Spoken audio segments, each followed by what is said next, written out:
आसंता 29 तारिख में मुख्यमंत्री नवीन पट्टनायक कटकर बॉक्स ड्रेन प्रकल्प उद्घाटन करेंगे। कटक सहर समाज ऑफिस निकटर छत्रबजार पर्यंत प्राय 4 किलोमीटर दीर्घ मुख्य ड्रेन को बॉक्स ड्रेन में परिणत कर अर्थात मुख्य ड्रेन खनन सह चारिपटू कंक्रीट कर ड्रेन उपरे कंक्रीट छात तैयारी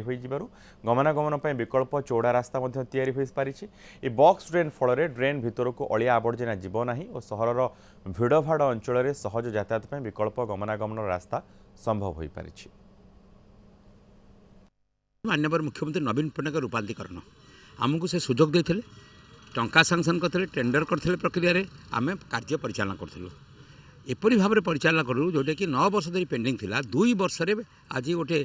नेशनल हाईवे रोड बाहर 4 लेन